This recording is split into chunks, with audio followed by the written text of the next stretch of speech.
Good afternoon, folks. I've got discussion aid for you.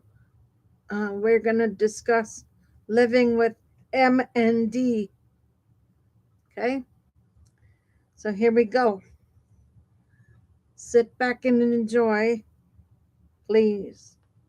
The first, the first thing I noticed was the jar, a simple glass jar of pasta sauce, sitting on the counter like it had a secret. I twisted the lid the way I always had, expecting the familiar pop. Instead, the jar stayed sealed, and something inside my hand seemed to hesitate, like a musician.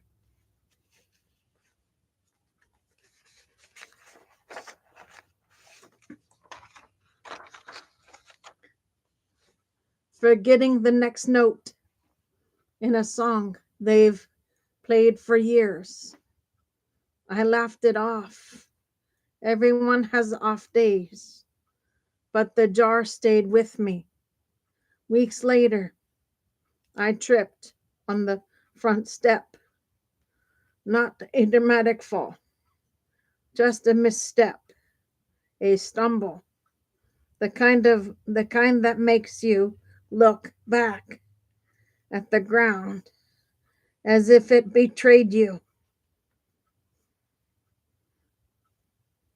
My leg felt heavy, as though someone had quietly added weight to it overnight.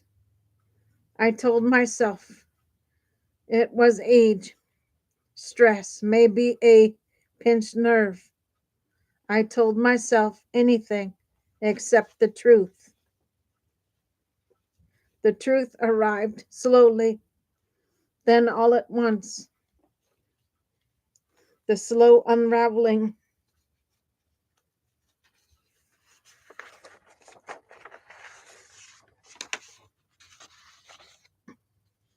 Motor neuron disease doesn't announce itself with sirens, it whispers, it erodes, it takes the smallest things first: buttons, shoelaces, handwriting.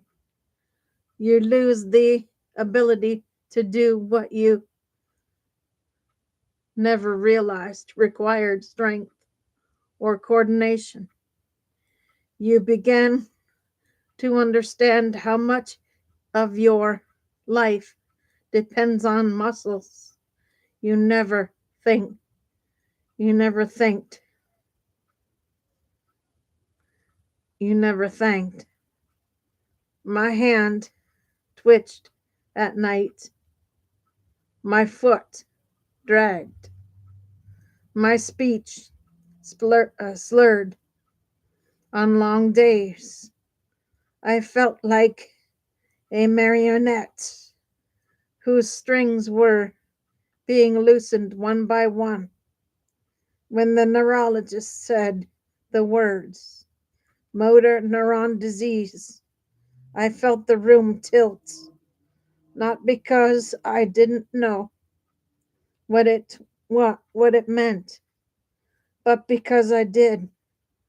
I knew the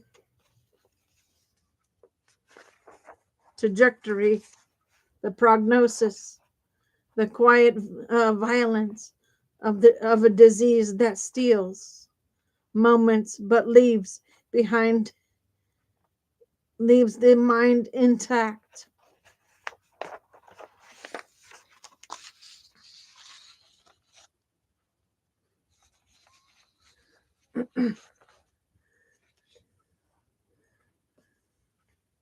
I walked out of the clinic with a folder of information, and they sensed that my body had become a clock.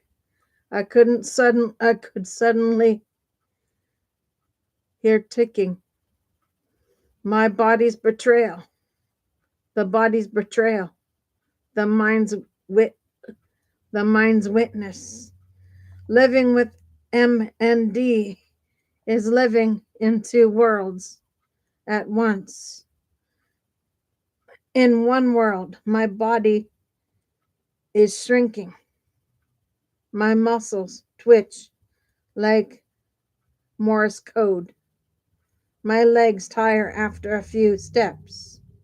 My voice has become softer, as though it is slipping away from me.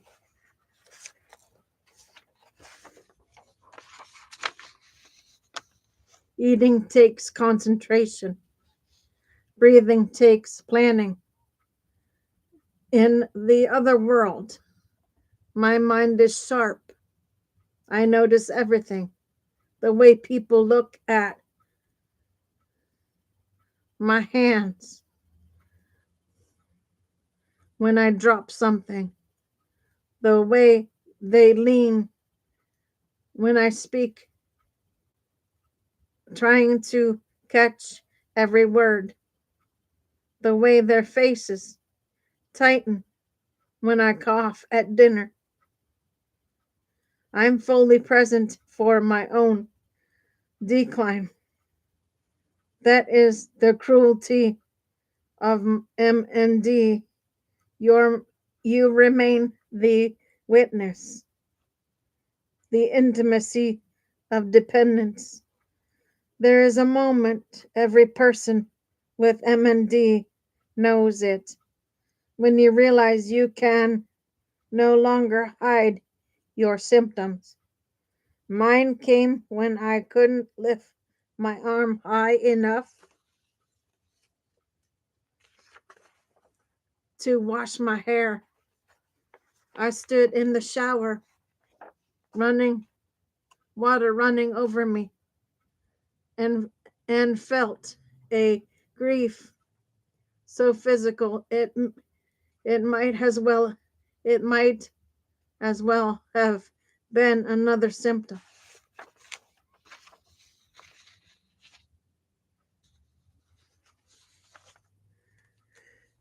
Asking for help is its own kind of vulnerability. You learn to let someone steady your elbow, cut your food, carry your bag, lift your chin when your neck tries. You learn to accept hands on your body in ways you have never imagined. You learn that dignity is not independence. Dignity is being cared for with tenderness. And there is tenderness more than I expected. The changing shape of time.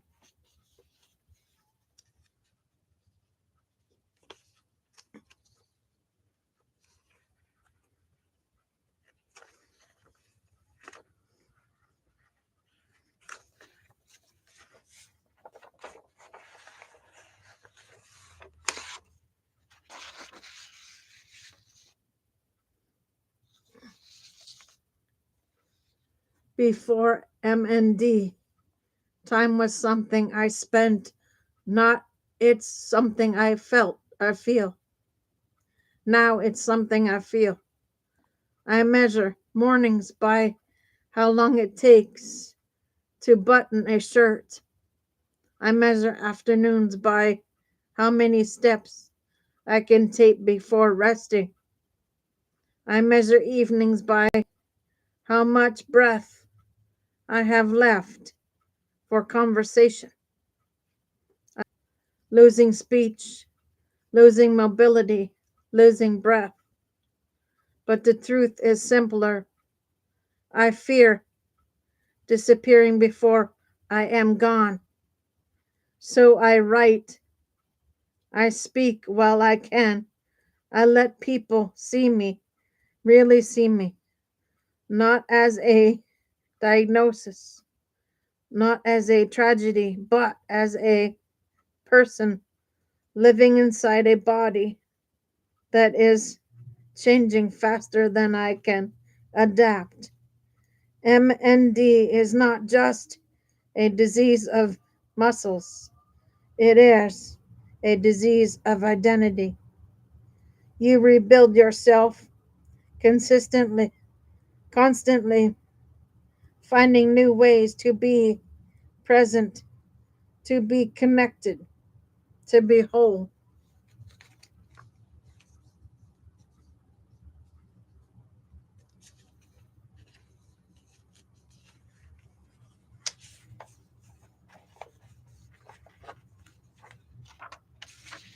And that rebuilding, something unexpected happens. You discover that the core of you, the part untouched by neurons and muscles, is stronger than you ever imagined. A quiet defiance. I live with MND. I live with the uncertainty, the losses, the recalibrations. I live with the softness of my voice and the stubbornness of my spirit.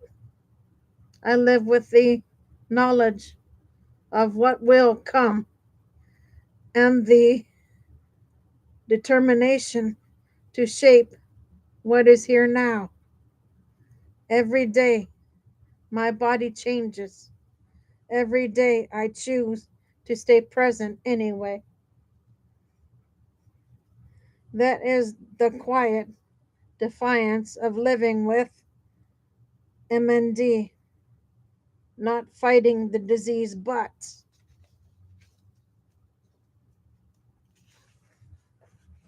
refusing to let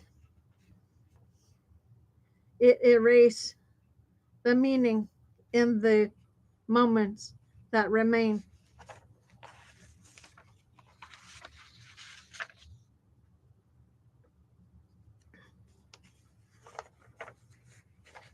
Okay, now, guys, I have a second part to this show.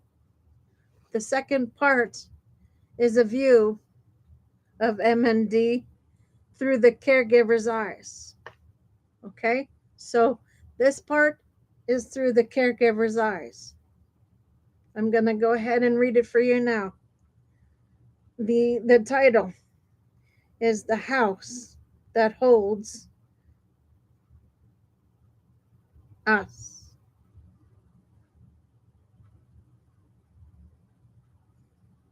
First part is the spouse, the first thread. First sign was the first sign was so small, I nearly convinced myself it wasn't real. He dropped a mug, not dramatically, just a slip, clumsy moment, but the look on his face stayed with me. Surprised, then confusion, then something quieter, something he didn't want me to see. I picked up the pieces. I swept the floor. I told him it was nothing, but inside, a thread tugged loose. Caregiving begins long before the diagnosis. It begins in the noticing. The diagnosis, it begins in the noticing, the way his foot dragged, the way his voice softened, the way he paused before standing, as though negotiating with his own muscles. When the neurologist said motor neuron disease, I felt the world tilt, not because I didn't know what it meant, but because I did. I knew the slow erosion, the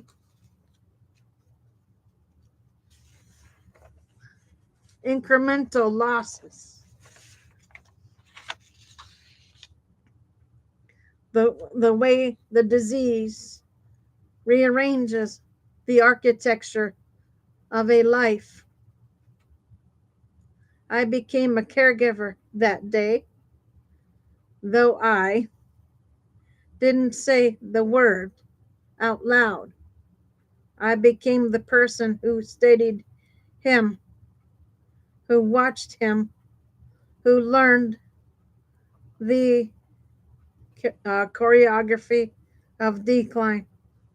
But I also became something else, the keeper of our shared past, the witness to our changing present, the guardian of whatever future remained.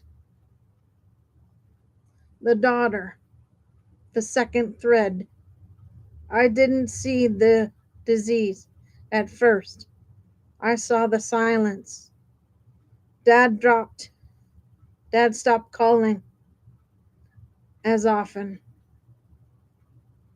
When he did, he sounded tired, like each word was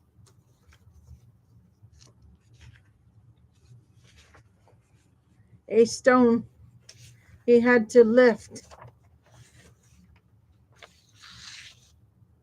I told myself he was busy. I told myself he was aging. I told myself anything except the truth. The day he told me the diagnosis, I felt something inside me fracture. Not a clean break, more like a crack. Then that spreads, slowly widening with each new symptom. Now I drive home every weekend. I fill his water bottle. I help him stretch his legs. I adjust the pillows behind his back. I speak loudly so he could hear me, slowly so he can respond. The hardest part isn't the task, it's the way he looks at me, grateful, apologetic, proud, ashamed, all at once.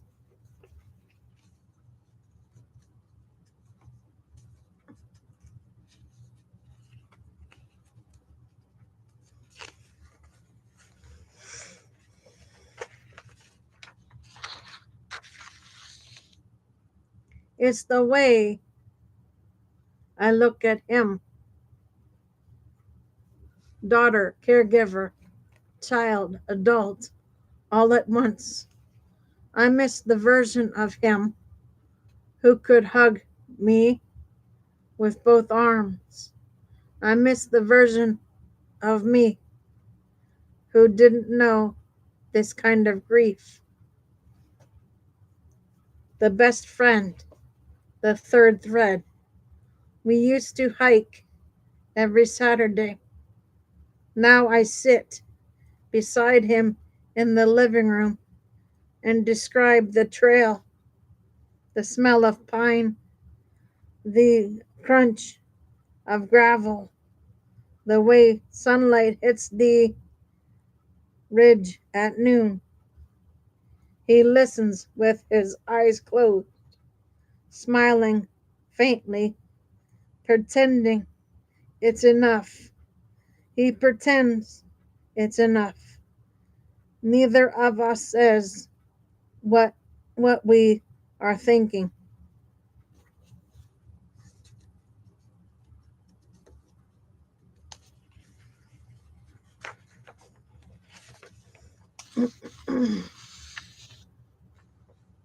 I'm not family, but I show up.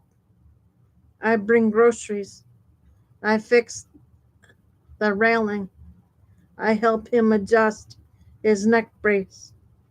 I make jokes that land softly because laughter takes effort now. People think caregiving is the only is only for relatives. They're wrong. Caregiving is for anyone who refuses to let someone they love face a shrinking world alone. I can't stop the disease, but I can make sure he still feels like a person, not a patient. The nurse, the fourth thread. I enter their home with my bag of supplies, but what I really carry is presence.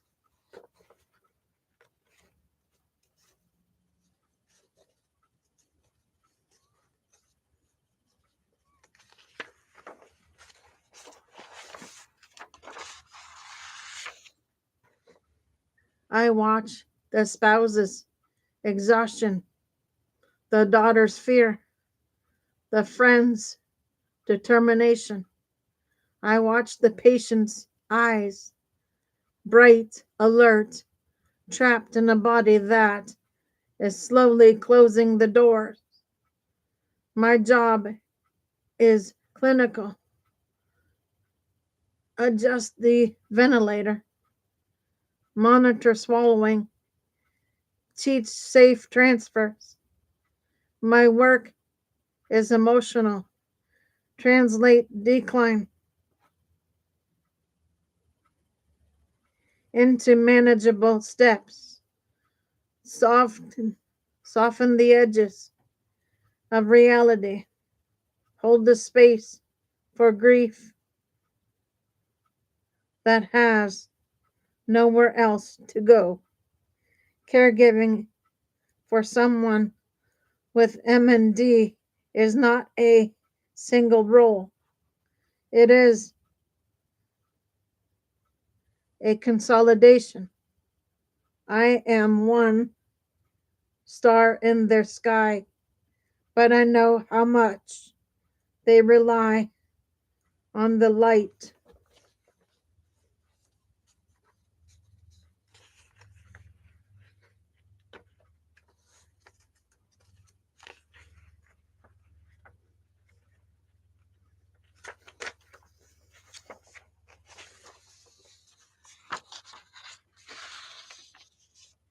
Sometimes when I leave, I sit in my car and cry because not because I'm overwhelmed, but because I am human.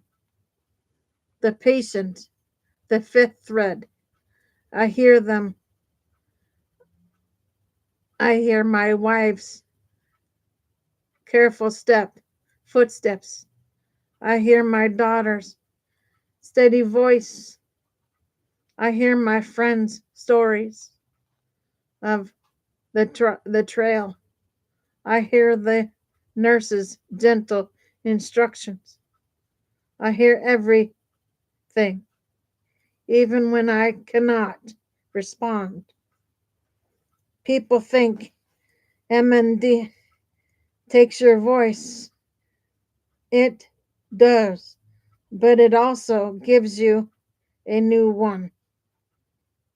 The voice inside your mind, loud and clear, watching the world move around you.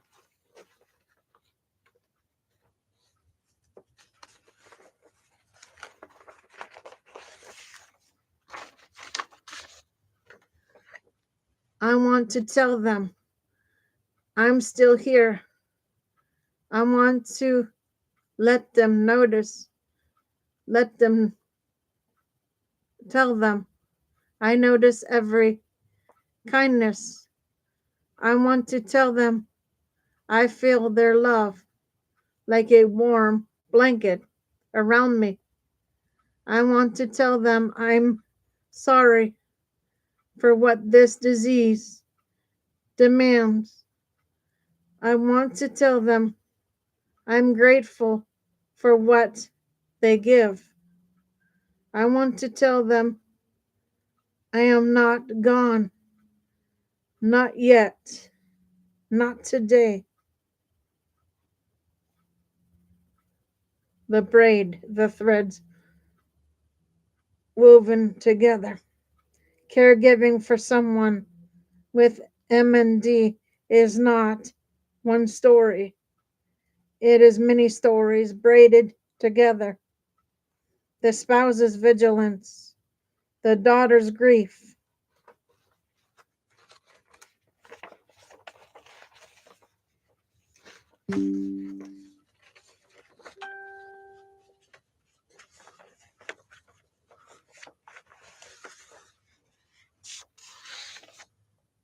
the friend's loyalty, the friend's loyalty, the nurse's steadiness, the patient's presence.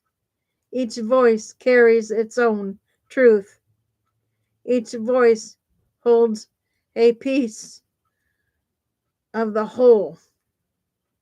Each voice is necessary. MND changes everything, but it does not erase the bonds between us. If everything, if anything, it reveals them. The house becomes a place of quiet hands, hands that lift, hands that soothe, hands that stay. The days become a series of small acts, adjusting a pillow, lifting a cup, steadying a breath. The love becomes something fierce and tender, lived in ordinary rooms.